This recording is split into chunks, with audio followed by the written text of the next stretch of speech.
அரசியலாயிரம் நேர்களுக்கு வாழ்த்துக்கள்.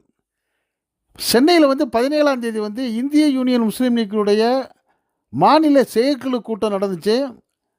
இதில் ஒரு மிக விசேஷம் என்னென்னா, ரொம்ப கண்ணியத்தோடையும் கட்டுப்பாட்டோடையும் இந்த கூட்டம் நடந்தது. மிகப்பெரிய ஆச்சரியத்தை பல அரசியல் நோக்கர்களுக்கு கொடுத்துச்சு.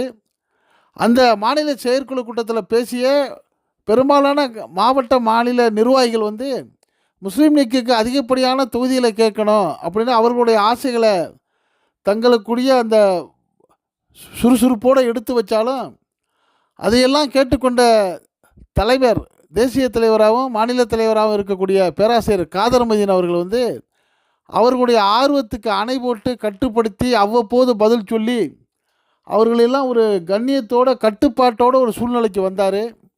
அவருடைய அந்த கட்டுப்பாடுக்கு கட்டுப்பட்டு உடனடியாக தங்களுடைய நிலைப்பாட்டில் அமைதி காத்து தலைவருடைய முழு மனதுக்கு ஏற்றாற் போல் அந்த கூட்டணி அமைய வேண்டும், நம்மெல்லாம் ஒன்று கூடி நிச்சயமாக வரக்கூடிய 2026 தேர்தலில் திராவிட முன்னேற்ற கழகத்தினுடைய தலைமையிலான கூட்டணியை வெற்றி பெற செய்ய வேணும், அது 234 தொகுதியும் நம்ம தொகுதி தான் அப்படிங்கிற உணர்வை அந்த செயற்குழுவில் வந்திருந்த மாநில நிர்வாகிகள், மாவட்ட நிர்வாகிகளுக்கு மிக அழகாக எடுத்து சொல்லி கட்டுப்படுத்தி ஒரு ஒன்று கூட்டி அந்த ஒருங்கிணைப்புக்கு உருவாக்கிய அந்த திறமை இந்திய யூனியன் முஸ்லீம் லீக்குடைய தேசிய தலைவர் பேராசிரியர் காதர் மொய்தீன் அவர்கள்ட்ட வெளிப்பட்டுச்சு.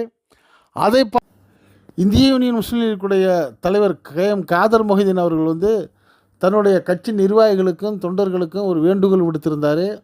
ஒரு ஓட்டு ஒரு நோட்டு என்ற முறையில் ஒவ்வொரு கட்சியுடைய உறுப்பினர்களும் 100 ரூபாய் தேர்தல் நிதியாக அன்பளிப்பு கொடுங்க அப்படிங்கிற ஒரு வேண்டுகோளை வைத்திருந்தார். அதை ஏற்றுக்கொண்ட பல மாவட்ட நிர்வாகிகளும், புதுக்கோட்டை மாவட்ட தலைவர் அஷ்ரப் அலி உள்ளிட்ட பல மாவட்ட நிர்வாகிகளும் தங்களுடைய பங்களிப்பாக தேர்தல் நிதியை வழங்கினாங்க. அதை பார்த்த மற்ற அரசியல் நோக்கர்கள் தான் மிக அனுபவம் வாய்ந்த இந்த கட்டுப்பாடு கண்ணியம் வேற பெரும்பாலும் மற்ற கட்சிகளில் இந்த அளவுக்கு இருக்காதுங்கிற மாதிரி ஆச்சரியப்படக்கூடிய ஒரு சூழ்நிலை ஏற்பட்டுச்சு. அந்த வகையில் தான் அந்த 17ஆம் தேதி நடைபெற்ற அந்த கூட்டணியில் பத்திரிகையாளர்களை சந்தித்த தேசிய தலைவர் பேராசிரியர் காதர் மொய்தீன் அவர்கள் மொத்தத்தில் திராவிட முன்னேற்ற கழகத்தில் உள்ள திமுக அதனுடைய கூட்டணி கட்சிகளுக்கு முஸ்லீம் வேட்பாளர்களுக்கு 16 தொகுதிகளை ஒதுக்கி கொடுக்கணும், அது மட்டும் இல்லாமல் இந்திய யூனியன் முஸ்லீம் லீக்குக்கு 5 தொகுதிகளை ஒதுக்கி கொடுக்கணும், ஆக மொத்தம் ஒரு 21 எம்எல்ஏக்களாவது முஸ்லீம் எம்எல்ஏக்கள் சட்டமன்றத்துக்கு போகணும், எங்களுடைய அந்த விகிதாச்சாரத்துக்கு ஏற்ற வகையில் அந்த படி இருந்தால் நல்லா இருக்குங்கிற தன்னுடைய விருப்பத்தை தெரிவித்தார். அவர் ஒட்டுமொத்தமாக 21 சீட்டை முஸ்லீம் லீக்கு கொடுங்கன்னு கேட்கல, எங்களுக்கு ஒரு குறைந்தது ஒரு 5 சீட்டு, 8 சீட்டு எங்களுடைய எதிர்பார்ப்பாக இருக்குது, நீங்கள் ஒரு 5 சீட்டுகளை கொடுங்க, அப்படி நீங்கள் 5 சீட்டு கொடுத்தீங்கன்னா அதில் கூட நாங்கள் ஒரு சீட்டை மகளிருக்கு கொடுக்கலான்னு உத்தேசித்திருக்கிறோம், மீதி 16 சீட்டுகளை திமுக, காங்கிரஸ், மற்ற கூட்டணி கட்சியில் உள்ள எல்லா கட்சிகளுக்குமா உள்ள அந்த இஸ்லாமிய வேட்பாளர்கள், முஸ்லீம் வேட்பாளர்களுக்கு நீங்கள் கொடுக்கணும் அப்படிங்கிற ஒரு வேண்டுகோளை திமுகவுடைய தலைமைக்கும் கூட்டணி தலைமையாகவும் இருக்கக்கூடிய தளபதி மு.க. ஸ்டாலின் அவர்களுக்கு எடுத்து வைத்த அந்த விதம் மிக வித்தியாசமானதாகவும் கண்ணியமானதாகவும் இருந்துச்சு. சில அரசியல் கட்சிகள் தமக்கு அதிகமாக வேணும் அப்படிங்கிற கோரிக்கையை இப்போ வச்சுக்கிட்டு வர்றாங்க எல்லா கட்சிகளுமே கூட்டணியில். இந்த சூழ்நிலையில் வரக்கூடிய 22ஆம் தேதி திமுக தலைமை அந்த கூட்டணி பேச்சுவார்த்தைக்கு குழு அமைக்க போகிறாங்க. இப்படி காலகட்டம் வர்றதுனால எல்லா கட்சிகளுமே பொதுவாக தங்களுக்கு அதிகப்படியான சீட்டுகள் வேணும் அப்படிங்கிறத அவரவர்களுக்கு தோன்றிய விதத்தில் எடுத்து வச்சாலும், இந்த முஸ்லீம் லீக்குடைய தலைமை ரொம்ப கண்ணியமான முறையில் அந்த கூட்டணி தலைமையை மிரட்டியோ அல்லது பயமுறுத்தியோ அல்லது வேறு அச்சப்படுத்தியோ மாதிரி எல்லாம் பேசாமல் கண்ணியமான முறையில் அந்த வேண்டுகோளை வைத்த விதம் தான் இன்றைக்கி மிகவும் பரவலாக பாராட்டி பேசப்படக்கூடியதாக இருக்குது.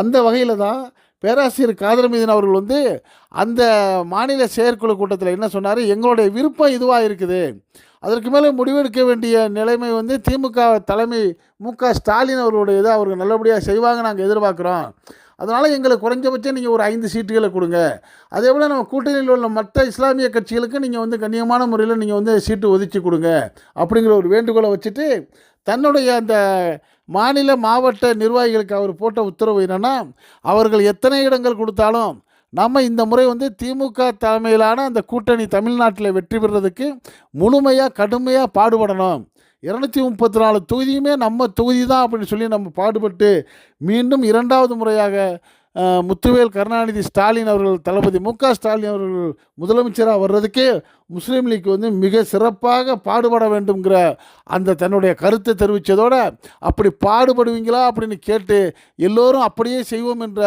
அந்த வாக்கு கொடுத்ததை விட மிக கேட்டு சந்தோஷமான ஒரு சூழ்நிலை அந்த சிறப்பான செயற்குழு நடைபெற்றது. இதனுடைய பிரதிபலன் வரக்கூடிய 2026 தேர்தலில் ஒரு கட்டுக்கோப்பான ஒரு சூழ்நிலையை ஏற்படுத்தி மீண்டும் 2வது முறையாக மு.க. ஸ்டாலின் அவர்களே முதலமைச்சராக வரக்கூடிய வாய்ப்பு அதிகமாக இருக்குங்கிற மாதிரி அரசியல் நோக்கர்கள் பலரும் சொல்கிறாங்க. வரக்கூடிய 22ஆம் தேதி வந்து தேர்தல் தொகுதி பங்கீட்டு குழுவை வந்து திமுக தலைமை அறிவிக்கிறதா செய்தி வெளிவந்திருக்குது. அந்த பங்கீட்டு குழுவில் வந்து இந்திய யூனியன் முஸ்லீம் லீக் சார்பாக தேர்தல் தொகுதி பங்கீட்டு குழுவாக பேராசிரியர் K.M. காதர் மொஹிதீன் அவர்களுடைய தலைமையில் பொதுச் செயலாளர் K.M. முகமது அபூபக்கர் அவர்களும், பொருளாளர் M.S.A. ஷாஜகான் அவர்களும், முதன்மை துணைத் தலைவர் M. அப்துல் ரஹ்மான் XMP அவர்களும், துணைத் தலைவர் K. நவாஸ்கனி வக்போர்டு தலைவர் அவர்களுமான 5 பேர் கொண்ட குழுவை நேற்று நடந்த அந்த மாநில செயற்குழு கூட்டத்தில் ஏகமனதாக தீர்மானித்தாங்க. அந்த வகையில் இந்த 5 குழு மாண்புமிகு முதலமைச்சர் அவர்களோட அந்த குழுவோடு பேசி முடிவு பண்ணுவாங்க. இந்த நிலைமையில் வரக்கூடிய 22ஆம் தேதி தேர்தல் தொகுதி பங்கீட்டு குழு பேச்சுவார்த்தை நடத்த போகிறோம் அப்படின்னு அறிவித்திருக்கக்கூடிய திமுக தலைமை வந்து முஸ்லீம் லீக்குக்கு முதல் மரியாதைங்கிற மாதிரி முதல்ல முஸ்லீம் லீக்குக்கு நாங்கள் கூப்பிட்டு பேசி ஒரு தொகுதி உடன்பாடு ஏற்படுத்துவோம் அப்படிங்கிற ஒரு செய்தியை வெளியிட்டதாக தகவல்கள் வருது. இதுவும் ஒரு முஸ்லீம் லீக்குடைய தலைவர் உள்ளிட்ட நிர்வாகிகளுக்கு மிகுந்த மகிழ்ச்சியை கொடுத்துருக்கு. எப்படியா இருந்தாலும் திமுக தலைமையோடு ஒன்றிணைந்து செயல்படக்கூடிய ஒரு இயக்கமாக இந்திய யூனியன் முஸ்லீம் லீக் தொடர்ந்து பயணிக்குங்கிற தகவலை தான் இப்போ அரசியல் நோக்கர்கள் பலரும் தெரிவிக்கிறாங்க. இந்த வீடியோ பிடிச்சிருந்தா இதை லைக் பண்ணுங்கள், ஷேர் பண்ணுங்கள். உங்கள் நண்பர்களுக்கு ஷேர் பண்ணுறதோட நம்ம அரசியலான சேனலுக்கு இதுவரை சப்ஸ்கிரைப் பண்ணாதவங்க சப்ஸ்கிரைப் பண்ணுங்கள். மறக்காமல் பக்கத்தில் இருக்க பெல் ஐக்கானை கிளிக் பண்ணுங்கள். அப்போ தான் நம்ம போடக்கூடிய ஒவ்வொரு வீடியோவும் உங்களுக்கு நோட்டிஃபிகேஷன் காட்டும். நீங்கள் விரும்பிய வீடியோவை பார்க்கலாம். என்றும் இணைந்திருப்போம். நன்றி. உங்கள் அன்பன் அஷ்ரஃப் அலி. வாழ்த்துக்கள்.